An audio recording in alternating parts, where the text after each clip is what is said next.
Hello, and welcome to the Husband Help Haven podcast, where you're going to learn how to be the best husband that you can be no matter what your marriage is like right now. This is your host, Stephen, and today we are going to be continuing a series that we started last week about major lessons that I've learned from the past 10 plus years coaching men through separation. And to get right into it, today's lesson is you get exactly the marriage you deserve. Well, sort of. Let me explain a little bit, because you'll remember that at the end of the last episode, I told you that today we were going to be talking about how to uncover your marital blind spots. Well, it just so happens that this statement, or adopting it as if it were true, is the shortest, most efficient path, I believe, to uncovering those blind spots in your marriage. Now, I can already hear what you might be thinking. Whoa, Stephen, isn't that a little bit harsh? Now, first off, I want to emphasize what I'm really saying here. What I'm saying is that you ought to think, what if you get exactly the marriage you deserve? The whole point of this statement is to force yourself to ask the question, what if I am the reason that I'm unhappy in my marriage? Now, I know that this is a loaded question. I know that there needs to be some nuance here. And let's just start off with the obvious. I know that most of you are in a marriage crisis right now. Your marriage is not good. And so when I say you get the marriage that you deserve, it's almost like I'm saying you deserve a bad marriage, right? That's effectively what I'm saying to you if your marriage is not good. But let me come back to the point of this episode, which is to get you to see the blind spots in your own relationship, to get you to see the ways that you've contributed to your own unhappiness and to the breakdown of your relationship, or the deterioration if it's not all the way broken down. What I've noticed over the years is that when I say this statement to people, and I've said it to both men and women, but particularly I say it to men because that's who I coach, they'll usually kind of pause, or I'll kind of immediately tell that I've pushed a button a little bit, and I'll get one of two responses. I'll either get the "nuh-uh, not me" response, or I'll get the "okay, yeah, I guess I could see that" response. Now, if I get the response that says "no way, Jose, that is not me," that might be true most of the time, but it's not true for me. What I can usually infer from that is that I'm dealing with somebody who doesn't have a very good awareness of the baggage that they bring to the relationship. On the other hand, when I hear a response that's more like, yes, okay, perhaps I could see this, and not only could I see how this could be true, I'm open to learning things that I don't see that I'm contributing to the marriage. Again, we're talking about blind spots. That's the end goal of this episode here. Well, what I know when I get that response is that I'm dealing with a man who has at least a degree of humility. And this kind of gets to, if there's a learning that is sort of, that this lesson is based off of, or that this episode's based off of, it's that humility is really hard to coach. It is really hard to teach men to be humble. Again, I find that this particular statement has a way of getting to the point, of drawing us to that point in a conversation. So, again, let me say it very clearly. The whole point of this statement, you get exactly the marriage you deserve, is to force yourself to ask, what if I am the reason that I'm unhappy in my marriage? And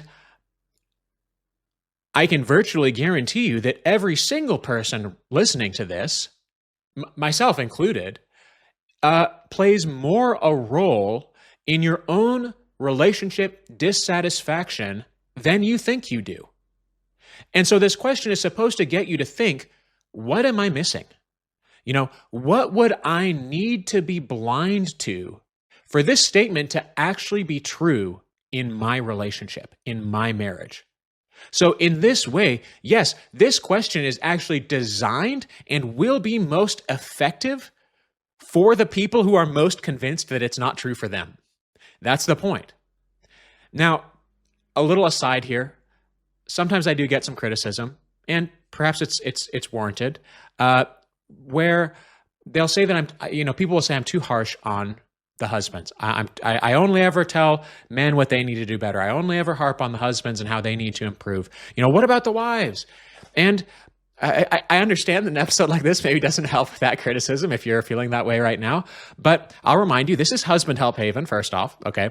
But secondly, The reality is every marriage does have two flawed people, okay? And like I said, I alluded to this before. I would say this. I think it's just as true and just as helpful for both the husband and wife in any marriage. And just as I think more husbands would do well to say, what if I'm getting exactly the marriage I deserve? I think every unhappy husband should have that thought. I also think every unhappy wife should. So, again, husband or wife, man or woman, if you are married and you hear this statement and you are affronted by it, I would challenge you to examine if your ego is blocking you from seeing blind spots in your own marriage. Now, let's take a moment to talk about why this could actually be good news for you. If this statement were true, why should you want it to be true? We've started by talking about why this could be harsh, and I want to acknowledge why it could be difficult to hear this if you're presently facing crisis or dissatisfaction in your marriage. But let me tell you why, even if that's you, you should still want this to be true. First off, and most importantly, it means you have more power. It means the things that you can control have more influence than you think they do. You have more ability to increase the quality and satisfaction in your marriage, at least as far as you're concerned, than you think you do. It also, if it is true that you get exactly the marriage you deserve, it means that the divorce is not the answer, because you can't divorce yourself. And if you get the marriage you deserve and you get divorced, then guess what you're going to get in your second marriage? The same thing again. Right? So if you want a better marriage and it's true that you get the marriage that you deserve, the answer is not to divorce, it's to figure out what you're doing to drag your marriage down or what you can do to bring it up, one of the two. Thirdly, if it is true that you get the marriage you deserve and you are in a bad marriage right now, then one of two things is going to happen. You're going to be affronted or you're going to be humbled. And here's the good news. If you let yourself be humbled, relationship satisfaction and humility tend to go hand in hand. I might even go further and say humility and life satisfaction go hand in hand, but perhaps we won't get into that today. Maybe that's a little more philosophical than we want to get into today. But what you're going to find nonetheless, all that being said, is this is a common theme in these lessons that we're going to go through over the next few episodes. Most of these lessons are going to be trying to get you to do like one of three things at the core. Set aside your ego. That's one. That's a big one. Consider your wife.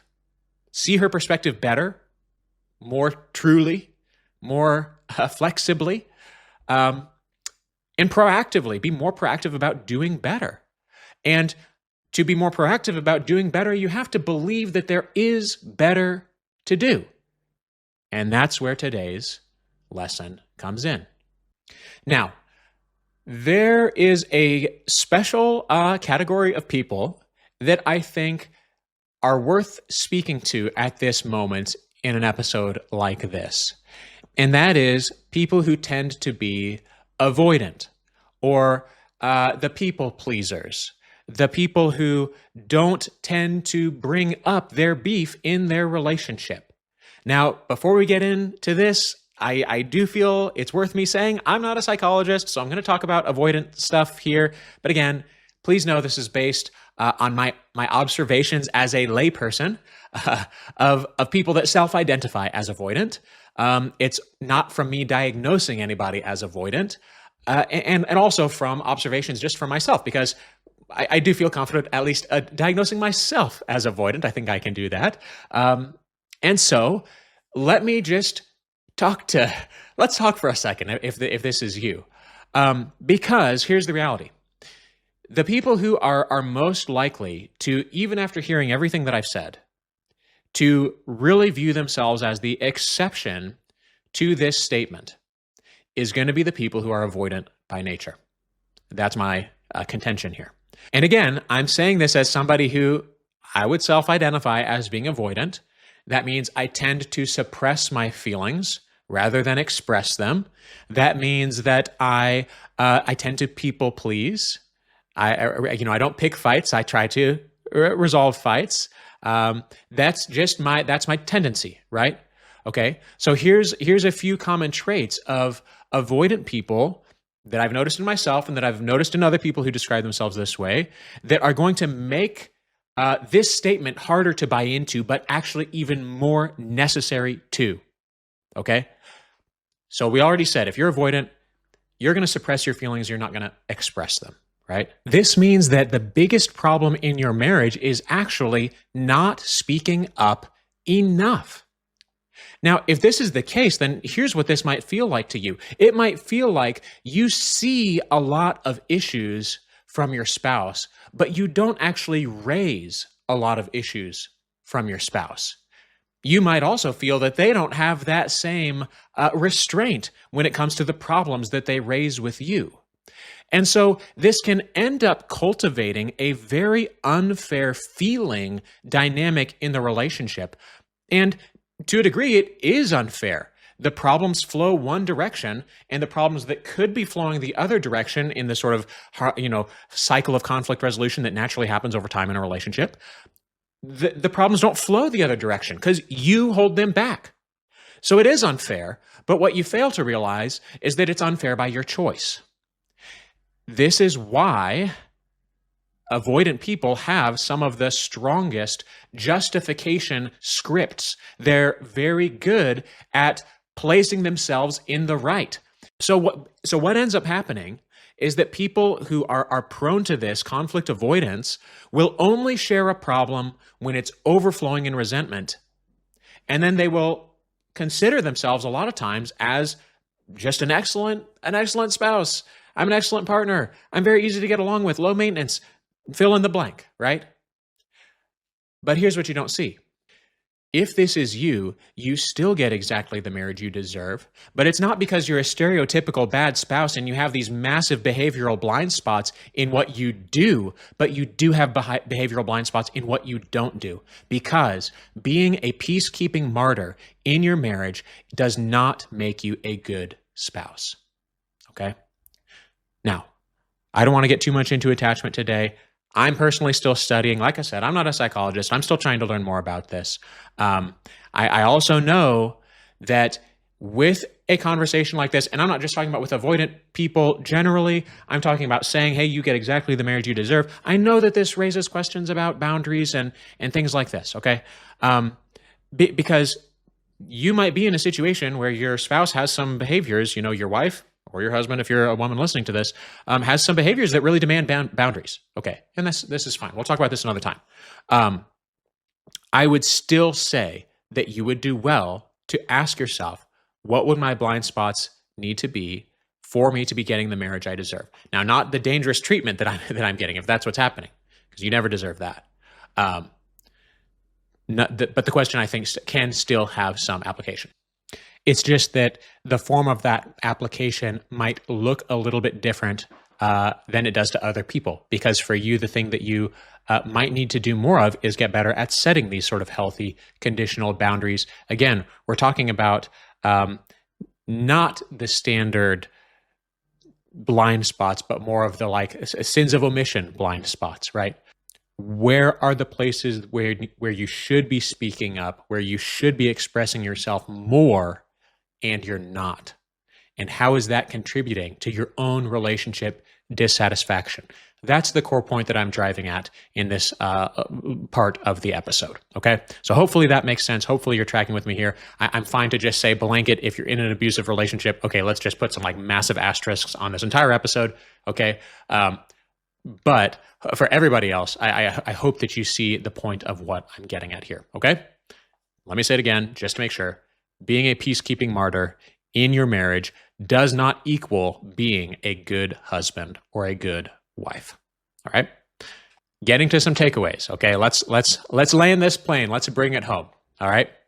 We started the episode saying you get exactly the marriage that you deserve.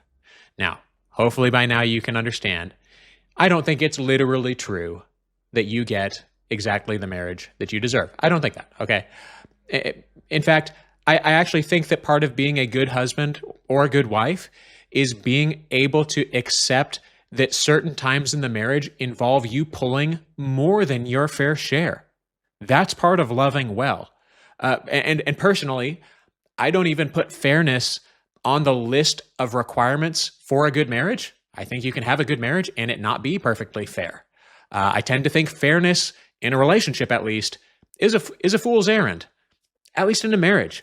Now, again, we can get more into this another time. You don't have to agree with me on that. Nonetheless, here's what we can hopefully find some common ground on. I am quite confident that your marriage will be better and you will be better if you act and think as if the statement is true. You get exactly the marriage you deserve. At the base level, the fact is, we're all flawed human beings. And again, we'll talk more about this actually next episode. In the very next episode, we're going to talk more about this and what this means for your marriage. But here's what you need to know now. We all enter marriage with two things: baggage and ignorance, okay? If you are unhappy with your marriage today, or if you believe that it should be better, my contention is that your baggage and your ignorance probably play a bigger role in your marriage dissatisfaction than you realize. To put it another way, you don't have a ceiling, but you do have blind spots. Let me say that one more time, because I think that really kind of wraps up the episode really well. You don't have a ceiling. You do have blind spots. I don't care who you are. I don't care how good of a husband you think you are, or how good of a wife. You don't have a ceiling. You can grow. You can do better. You do have blind spots. There are things you do that you don't realize you do, or things that you don't do that you don't realize that you should do. You don't have a ceiling. You do have blind spots. And my contention today is that you will never get to the best marriage that you and your wife could possibly have if you deny either one of those truths. Now, maybe I could have made that the episode title, but wouldn't have been nearly as provocative now, would it? Instead, I'm going to leave it as the sort of key point here at the end of the episode. All right. And additionally, just for the record, you wouldn't have had the chance to measure your own sort of gut check response to the statement of today's discussion. So I hope that you enjoyed getting to gauge that for yourself the first time that you heard me say it. Okay, where to from here? Hopefully you can see some of this application. Hopefully this gets you to ask yourself, gets you to do some challenging questions on yourself. And again, I just want to bring you back to what we started today with, what I'm hoping to do from this episode. I know that this doesn't give you the answers. It doesn't tell you necessarily like, here's do this, do that, and do the next thing, and then you're going to get to reconciliation if you're in separation or anything like that. I know we didn't talk about that. But I do hope that this, again, gets you to see blind spots, just challenges you, gets you to see yourself a little more clearly and a little more accurately, because I really do think that self-awareness is one of the single greatest skills, whether you're in separation, whether you're happily married. It is one of the single greatest tools to improve your relationship and make it better. And I hope that this statement, that this challenge in today's episode will help you heighten your own self-awareness. So, where to from here? If you are separated, guys, go check out husbandhelphaven.com.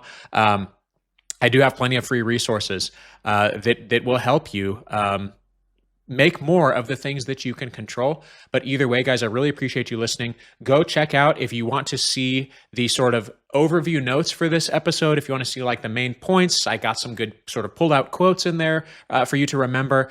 Go check out husbandhelphaven.com/episode 26 with a dash in between. So it's husbandhelphaven.com/episode-26.